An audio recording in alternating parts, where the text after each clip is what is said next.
What is a flock tower? Or flock camera? What is that? Not to start you off angry, what's a flock camera? Evil. They're license plate readers. CCTV cameras on the streets in the public. Cameras owned by private company in public. Surveillance cameras. Government surveillance. Something to be destroyed. AI surveillance. License plate pointed at the pool. Camera that police or whoever sets up so they can access to track locations. Big Brother type shit? Interesting. Interesting. Englishmen, but they're automated surveillance license plate scanning, privately owned. Privately owned? Okay, that's a little bit suspicious. Big Brother type shit? Yeah, it's interesting, because, like, I remember being, when I was younger, there was a lot of, like, you're not free, you're constantly surveilled, and then now the shoe is on the other foot, I guess. Because now it's all over America, I guess. US becoming like China? See, I remember telling people back in the day that I was Irish or I was English or whatever, right? And Americans online would act very superior about, like, oh, you live in a surveillance state. Oh, Big Brother. So it's kind of interesting to see, like, I don't know, 20 years later, kind of happening anyway. UK has more cameras than people. I don't know if that's true. But maybe, if you count, like, phone cameras, right? Flock cameras don't have to follow standard regulations, even in regards to construction. What? That seems questionable. The thing is, I think a lot of us have maybe been fed doo-doo information about China. I don't know. I guess there's... No, it's Clio, you're waking up. Oh, you took the thingy pill. I don't know. It feels like, for a country that I really don't know that much about, I've been fed a lot of information about it. Wasn't the social credit score thing complete baloney? Woman who works for Chinese company. You're onto me. I've been brainwashed by big fish. China is less camera tracking, more every payment and phone usage tracking. I'm pretty sure that's happening everywhere else, though. Don't they literally do in crime shows, like, oh, we can track the phone from... They can track someone's phone if they're involved in, like, a criminal case. Like, isn't that literally, like, step one of, we have a missing person, oh, let's track their mobile phone and triangulate them? America has a social credit rating. It's called social credit score. It's called credit rating. Oh, wait, you do? Oh, but that's not for everything, right? Isn't, like, the myth about the Chinese one is that it's... Oh, like, you did a good deed, you get some good boy points. Oh, you did a bad deed, that's some points taken away, right? Whereas credit score is like, hey, you didn't pay off your debt fast enough, so now you're fucked for life or something, right? Employers can check your credit score before hiring you. Why? Or you paid off your debt too fast. Isn't the credit score literally meant to just be like, hey, you have XYZ amount of debts, and then you paid it in X amount of a Y amount of time? Isn't that what credit score is meant to be? You need to have your credit score checked because you could be a liability. About what? Like stealing things? As in, like, they assume people with bad credit score trying to get a job to pay off their credit score would steal things to then help pay off their credit score? Is that the assumption? Because, like, why? They're getting a job to get paid. It's meant to be a way to rate someone's ability to pay off loans. But they're getting a job with you so they can pay off their loans. Why are they assuming everyone's going to be a thief? Why does your employer need to know how fast you can pay off a loan? There's 3 different credit mafias companies that all constantly track every single citizen's credit score. The idea is that bad credit score shows that you don't pay off your debts on time and can't be relied on stable loan repayments. In reality, it's extremely obscure and fucks you over in ways that no one can predict or track. Right. My roomies were watching a TV show about Denmark, because apparently Denmark is the most trustworthy society. Danish society has something in the region of like 90-something% trust in society. And like, you can just like leave your children outside and like, they'll be fine. Like, you can leave a pram outside whilst you run up to the kitchen and grab like a baguette or something. An ethnically homogenous country is safe. News at 11. Well, the thing is, I think they were talking about like the issues of that. And the reason that they're ethnically homogenous is that they were like making sure that immigrants disseminate as much as possible throughout the society. They were like forcing people to move so that there weren't just like buildups or like areas of just non-Danish people in the country. So they're like, oh, this apartment block has X amount of people. We're gonna like force some of them to move to other places so that it's more homogenous, I guess.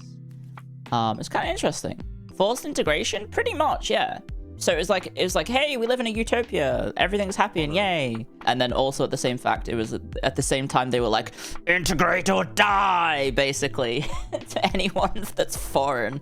But apparently, like, people moving to Denmark are fairly, like, it's very hard to like feel included in Denmark because of how, I guess, which is weird. Like, it's so inclusive, but then it's also hard to feel included. Like, you feel like you're always othered. Kind of like Japan, I imagine, right? Is that you will never be Japanese. So you'll always be a foreigner in the eyes of the Japanese, right? Because you are visibly, presumably, not Japanese. It was talking about, like, trust and, like, social cohesion, I think was another point of the show. It was a Simon Reeves show about Denmark. Let me look it up. He explores complex social fabrics, wealth, and hidden challenges behind the region's reputation as one of the happiest places on Earth. Okay, so he was like investigating why Danes have such high levels of trust in society, governments, and each other.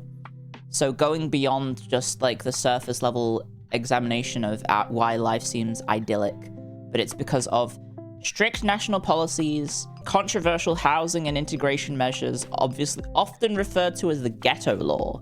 And then the journey highlights unique local lifestyle habits, government-subsidized social clubs, and interviews with local figures.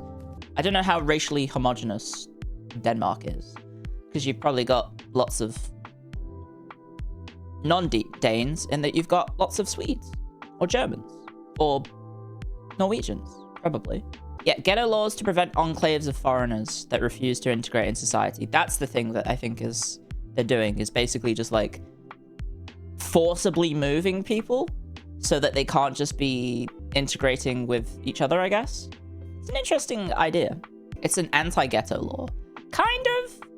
I feel like the word ghetto has such a bad reputation though, right? It's kind of like, yeah, it's like things like Chinatown, right? Which, I don't know. Living in Australia, I like Chinatown because that's where good food is.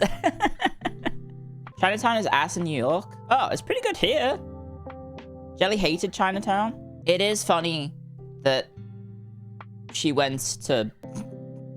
came to Australia and then spent a lot of time in Chinatown. I was like, huh? Aren't you Southeast Asian? Surely you would be fed up of the Chinese thing.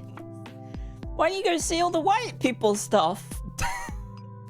I even suggested, I was like, here's some good tourist stuff in Sydney. I was like, hey, go check out the rocks. It's really nice. Like, as much as I shit on Sydney for being a miserable place, it's actually okay to visit. I just don't think you should live there because I think living in Sydney is like, it makes you inherently miserable.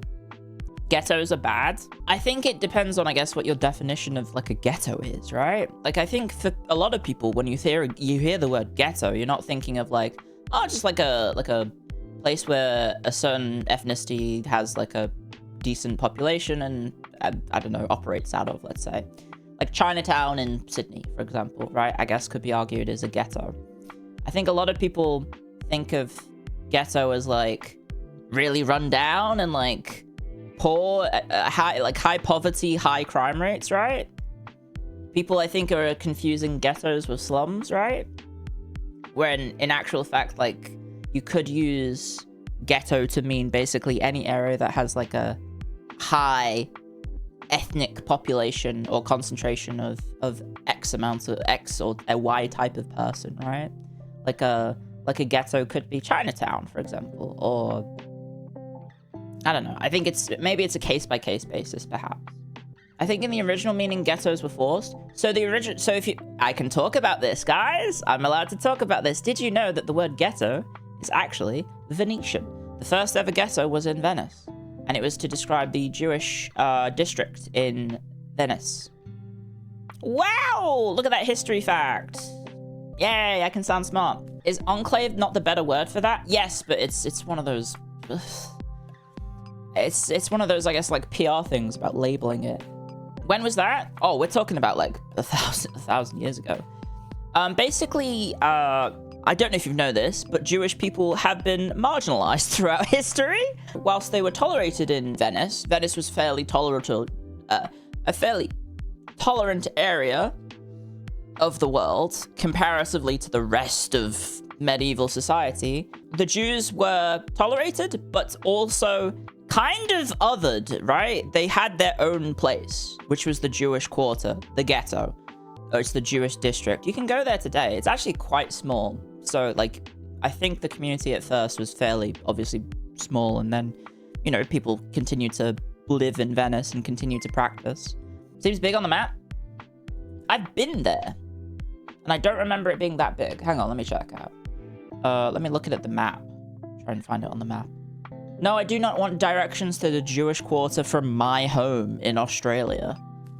No, Google, I do not want to do that. Yeah, I mean, it's a fairly decent sized space on the map when you compare it to, I guess, Venice. And obviously, like, around the ghetto would have been obviously more people living there as well. Like, more Jews would have lived there.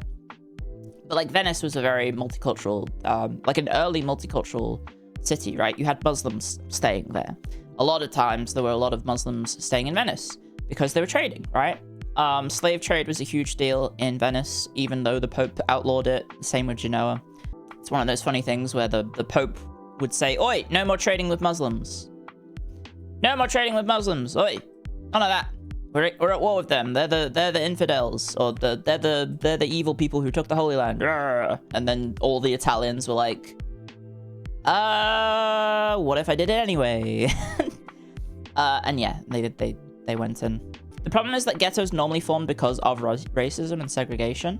Yeah, that is kind of why the ghetto formed in Venice. Is that, like, they were tolerated and they were allowed to live and operate in the city, but they also had to keep to themselves. And that's why the district forms, right? And that's the origin of the term, because we were talking about the meaning of the word, right? So we were talking about the use of the word ghetto, when I guess, like, you could argue that things like Chinatown, for example, fit the bill of that, when I don't think people mean it that way, right? Pope would have been on some good Zaza if you thought that would work.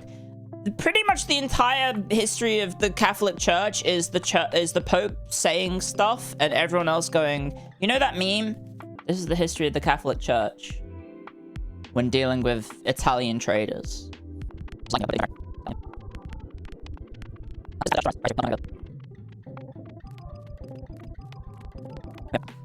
The history of the Catholic Church summarized. Who's that guy? That's Enrico Dandolo. Who? He was the Doge during the Fourth Crusade. How many anti-popes were there?